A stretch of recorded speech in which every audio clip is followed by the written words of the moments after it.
Well, hello loves, welcome back to my YouTube channel. This is Shawn Petite, and today is video 4, I think that's right, of the week-long series of winter stencils and fun things that we're doing with those and creating and all that kind of good stuff. So today, when you see this video, it will be Thursday, and typically Thursdays I do a Crash the Stash video. Not every Thursday, but every other Thursday or somewhere in there. So I thought I would create in my journal today, and I would create with, there are 4 or 5 stencils that are not holiday stencils. And so I thought I would create with those and just kind of play a little bit and show you some fun things. So those stencils are the numbers jumbled, the Mosaic minis. Oh my gosh, you guys are gonna love these. I love them, love them, love them. So Mosaic minis is this one. And it's and we're gonna play with this in just a second. So that's got, I hope you can kind of see that, yeah.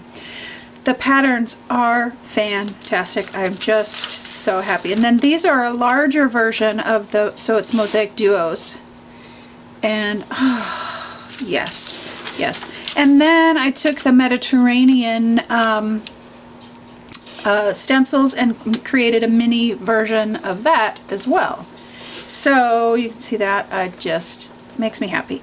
Okay, so let's start with this one right here. And I know I've got a little bit of a mess going on here, but that's what happens when you are creating. So on here, I don't know, you probably can't see it, I used some gesso, just plain gesso on here with the Mosaic Minis stencil.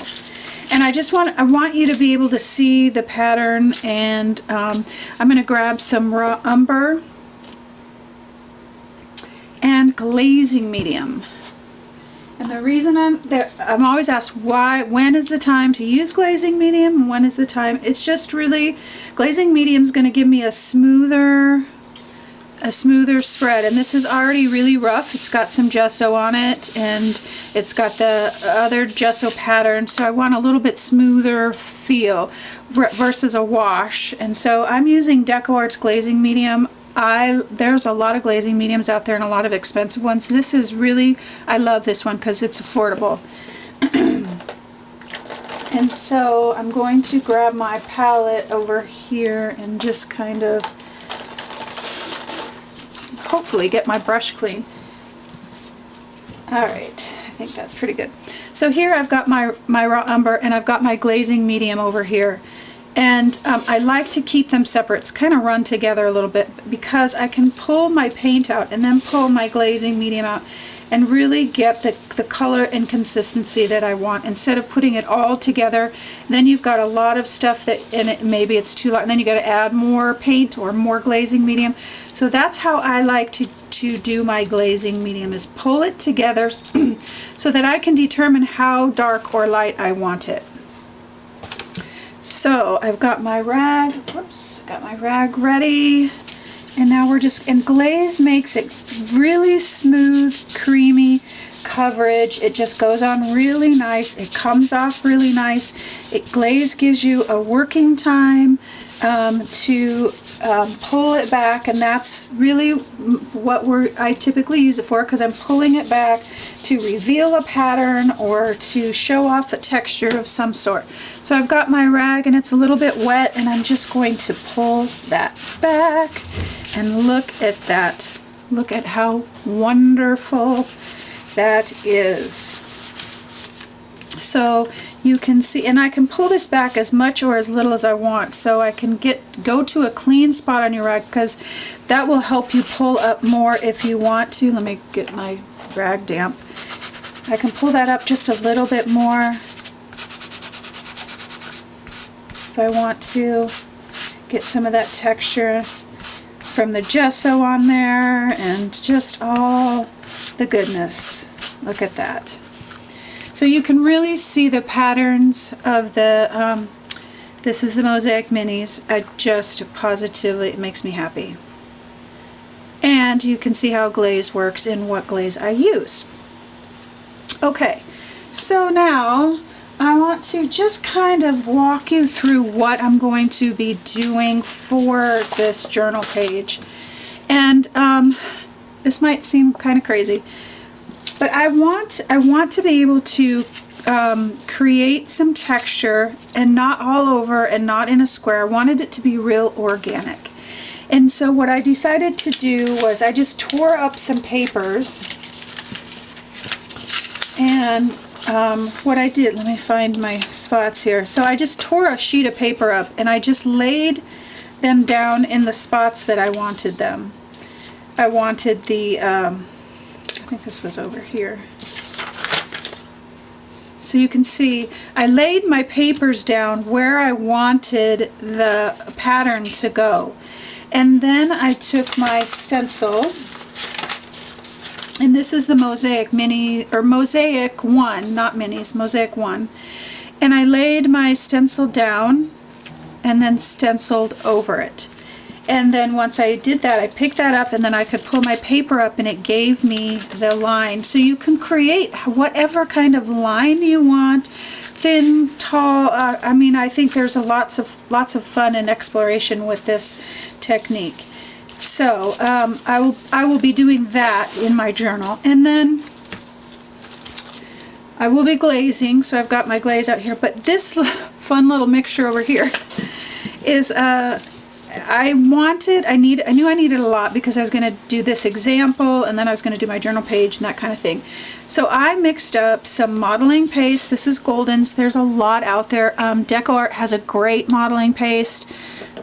This one was it was right here, so I grabbed it. So Deco Art has a wonderful, oh, that's matte medium. Anyway, they have a wonderful modeling paste. And I grabbed some super heavy gesso because I wanted it to be really, really thick, really strong. And I'm going to show you what I'm going to be doing here in just a second. I wanted it to be really thick and strong and really stand up, so that's what this mixture is. So I've got modeling paste, super heavy gesso, and then I added some blacks, just a touch of black in there, and mixed it up so that it would be gray. You could do any color. You could make it turquoise, you could make it whatever you want, and I love being able to do that and get some color in there. I like white a lot, but sometimes the gray is fun, or any color. And so I want to do a couple of fun things with the gray.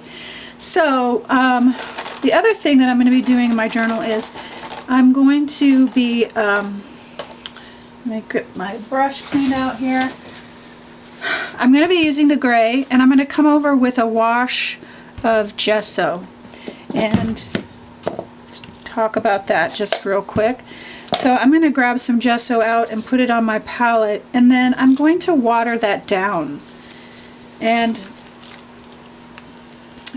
my brush isn't quite clean, so it's got a little bit of that raw umber in there, which is fine.